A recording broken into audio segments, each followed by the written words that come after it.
we have Momentum, and we have SAP. So we, the components and headquarters, participate in those discussions to try to drive the changes within the software product itself.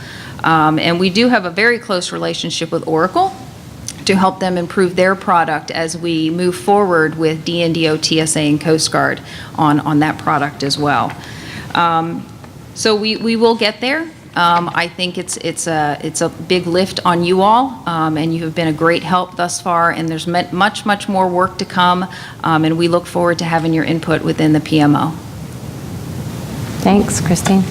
So what I heard you say, I've heard all of you say, is that we have this marching path, 10 to 15-year vision built on standard business processes, and DHS is running a parallel path, incorporating everything that's going on government-wide, as well as developing our own standards for our processes, and what falls outside. So how exciting to think we're going to have a single concept of operations and single requirements documents. I mean, to me, that's like the big dream is coming true all of a sudden.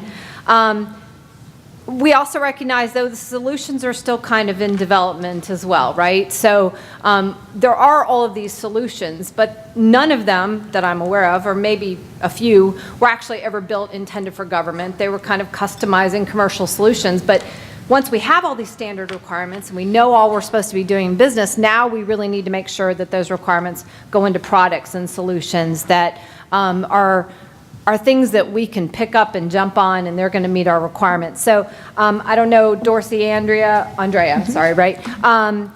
If you tell us a little bit about what you've been doing in these market research days, how USSM, CFO Council were involved. I know DHS was involved, and that's really all about looking at the solutions. So that's correct. So we started out last fall with an RFI. Your question was, how did it incorporate the standards? Absolutely, throughout the whole process. The standards were an attachment to the RFI, and we said, hey, vendors, what do you have out there? We're interested in software as a service, which I'm going to explain in a second. But when we say, how can you meet the government's needs, we use the standards as the way to show that. Software as a service, the concepts behind that are, it's the way of buying where you're always on the latest version. You no longer have to budget for Oracle 12.1 to 12.2 upgrade, which usually has a huge spike of cost in it. The idea is the way you purchase it, it's directly from that software license vendor, and the purchase agreement assumes that you're going to constantly be getting those releases. Sort of like how you do with your iPhone is always updated, and you can delay it for a little bit, but no matter what, it's going to come, and you didn't have to pay any money, it just came to you, at least on the operating system comes. So that's sort of the concept behind software as a service. The goal is to never have these outdated solutions that look nothing like what you use in your personal life. And also to manage at the same time the appropriation cycles that we all have to deal with.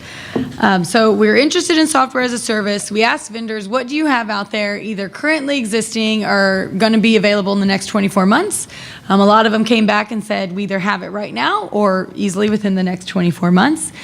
We presented at the CFO Council. They said, great, we want to see them. So we had the market research days on Valentine's Day, February 13th and 14th, where we brought in 5 vendors to demo their software. The way we asked them to demo it, we're using the use cases that Fit in the Standards work had developed. They chose 5 for us that were very federal specific. The very first one was, you've got an appropriation, take that through down, so it's where we can use it. Believe it or not, it was a long 2 days watching that happen over and over, but it was really, we got great feedback that it was consistent. You could always see apples to apples and exactly how the different systems did it. Shout out to Susan from FEMA, who was on our team, who watched us a lot. We had people dedicated to make sure we were throughout across agency core team to really watch all of them and collect everyone's feedback. We had feedback forms from over 100 participants. So we pulled all that information together to really understand what questions do we still need to know? Well, 1, is this something we're still interested in? The answer was yes. 2, what other questions do we still have that we need to figure out? Implementing software as a service is different than implementing sort of that on-prem or even in the cloud. So we know there's a lot more research we still have left to do. We're still in that market research phase. The CIO Council and CFO Council have agreed to create a joint group to really think through this. We're excited. We'll be bringing in some customers of SaaS, customers of the already existing software as a service in the government. So we'll pull them in and try to learn more from them of what their hiccups have been. But yeah, we're really excited. They do exist out there. So there's hope at the end of this, and it's not 10 years away either. I would say the CAP goal even points to a goal of getting a contract in place by Q2 of 2020. Wow. Yeah. Like right around the corner. Yeah, we have our work cut out for us. Yeah, it's pretty exciting. So cost affordable standard systems that we don't have to pay for upgrades. I like it.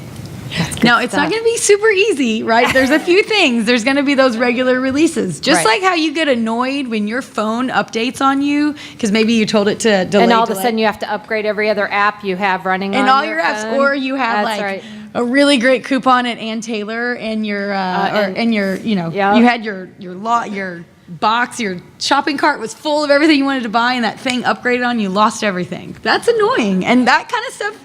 In a very bigger version with SaaS will be a new challenge that we'll have to think through.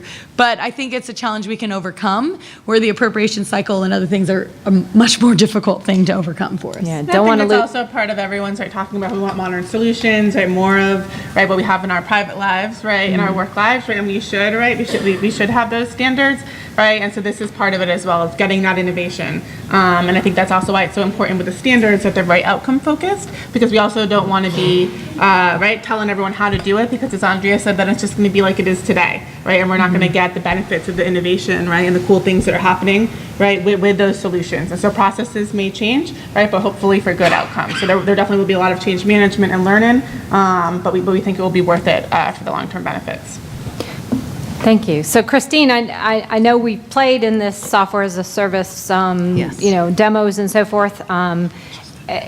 Interested to hear from you a little more about how this is going to inform the department's decision going forward. I kind of hear with our influence that we may be helping form what that software solution may look like in the future. So can you talk a little bit more about our Absolutely. participation? Yeah, absolutely. So I guess through the use cases, that's some of the areas where we're informing what a base needs to be inside of those products. So certainly from that perspective, we're providing input. We too have also gone out with an RFI to do our own market research. We are going to leverage the market research that they have collected on the software as a service. But given the timeline for that, we need to move out with some of the components that have critical needs for system modernization. But we need to stay in sync. We need to make sure that when the SaaS products are mature and in place and there's proven migrations to those solutions, that we are able to shift to that model or migrate to that model when needed with certain components. We can do this a couple different ways. One of the ways that we're collecting research on right now is the acquisition through a full and open competition for financial management software. That would align. We're collecting information on our ability to convert perpetual user licenses to SaaS at a later time. That would help the components easily shift to a SaaS model when we get there. So I think working closely and leveraging the market research that they're collecting, the market research that we have from the past, as well as going out with additional research, that is going to help inform the next steps for ICE and customers and FEMA. But we want to make sure we put something in place that any component within the department may be able to use should they need system modernization in the future. And hopefully any transition, if it were to happen in the future, because we all have that same foundation, or very similar foundation with the standards, any sort of, transition in the future, if that were to happen, would be a little bit easier. Yes, Because yes. of the same terminology and the same standards. Yes, absolutely. And we figure if we're really, really, really the loudest voice in your playing field, that we might get our solution anyway at the end of the day, right? So that's always a good thing. That's You're why. a loud voice. Don't That's you worry right. about that. That's right. Yeah, we're never Good short on voice. comments, that's for sure. Yeah, know you're well represented on all these government-wide groups from all these folks. So last thing is I also know that FIT has been playing in some other interesting areas and doing some kind of cool and innovative things. And as I plan my retirement in about 12 years, Adam, I'd like to know if I'll be training my Roomba to do my analytics in my data center. So will I be replaced by robots in the future? I know you've been working in robotic process automation, which is some really cool, as have some of our components. Coast Guard Finance Center had a pilot. I think I heard FEMA was going to do some stuff. So tell us more about some of this cool technology and how you see it fitting into this big picture vision of financial management in the future. That's a lot in 4 minutes or less, right? 'Cause that Right, you keeps in have the 1 time minute. difference. No, just kidding.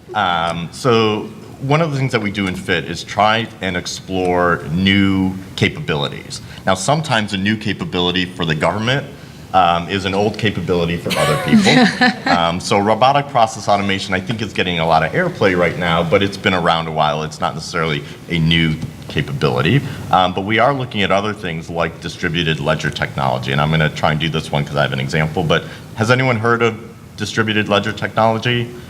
Blockchain? Bitcoin? Okay, I'm not talking about Bitcoin. Treasury is not moving forward with Bitcoin. Make it clear. But distributed ledger technology. So let me try and explain this to you.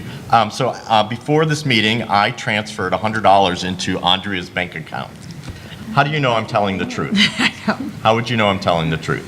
Because Andrea can go online and look in her bank account? She can go online, look at her bank account, and the bank account would tell her that. That would be the verification that that happened. That can be an inefficient process. Now, I have $1 here, and I'm giving it to Andrea. How do you know I gave her $1? Can see it. And everybody in this room could see that that transaction took place. When we talk about distributed ledger technology, the technology that we use today, the capabilities today, is that there's an authoritative source that we always have to refer back to. And that's the person that we said we have to kind of tie to that. In distributed ledger technology, there's a network of people around us, and those people around us basically verify that these events occurred. And so as long as a majority of the people say that it occurred, it will have occurred. And that's the basic difference. Now, distributed ledger technology is very new in the market. It's something that we probably won't have really something for 5 to 10 years maybe, but it's important that we start learning about it now. So that's what FIT is doing. So the first thing that we did to learn about it is said, let's do a quick pilot and something simple. So we did a pilot with our smartphones at work. And basically today when we have our smartphones, you guys do an audit, an inventory every year, and they come and they confirm it against the inventory that you still have won. But basically we said, let's do a blockchain or distributed ledger technology example. And so now what happens is we basically said, as long as someone turns on the phone, that phone is going to ping something else. And it's going to tell that other thing that it's in the inventory. I have it in there. So we're trying to just get a very basic understanding in a what I'll call closed network of just the fiscal service of how this technology works. It wasn't to say that I'm going full hog wild on this implementation. It was just to learn how it works. And we actually did it on a contractor's equipment. The next thing that we're doing is saying, okay, how do I move that onto my environment now? Because we have to understand how things work in our own environment. But we're also saying, let's take the pilot one step further. Let's work with a network of other federal agencies and see if we could do something else. So we've been talking about doing something with software licenses. And what happens when software licenses come in or out or traded, or what happens with them. And then in the future, we're saying, well, maybe we need to do something where it's not just the federal environment, but I could work with grantees. So I could go in a vertical in this. And really what we're trying to do is understand how this technology works so that when it comes time that it is really more prevalent in the market, we know what to do and we're not learning it, including the policy around it. So let me shift right now to robotic process automation. Basically, these are not real robots. It's not my Roomba. Oh, time's up, sorry. No, go ahead. Okay, so basically it's automation. So people think about an Excel macro. It's a little bit more of a sophisticated Excel macro. We're not automating huge pieces of processes. We're really doing, I think, more incremental things where we have breaks. lots of agencies are interested in it right now, but we also have to think about the policy that goes around it. And even saying, could I have a robot, which is essentially someone who works 24 hours a day and never rests, could I have a robot enter a purchase order, and that same robot, because it's actually a kind of a license thing, that same robot enter the invoice for that obligation? And we need to say, no, the same rules apply in the human world as it does in the robotic world, but we need to make sure that all those different policies and procedures around that are really recognized. So we've done, like I said, with distributed ledger technology, a quick pilot internally, and now we're starting to work with other agencies on their pilots and understand, okay, what do we need to do as a community to bring this into a broader adoption place in the government itself. How cool. So I'm not being replaced by my Roomba. That's good to know. And I took the dollar back. You didn't see me give me 99 other dollars, though. Yeah, I want to see the 99 other dollars. So it's almost lunchtime. I was hoping to have some time for questions, but this was actually such great information that we really didn't have a lot of time. If you have any burning questions for our panelists, come up afterwards. I'm sure they'll hang around for a minute. You can certainly send them to me or Christine as well to get them to them. But my thanks to Christine and Dorsey and Andrea and Adam for giving us a view of financial management in the 21st century. This was just a great session. Thank you. And enjoy your lunch.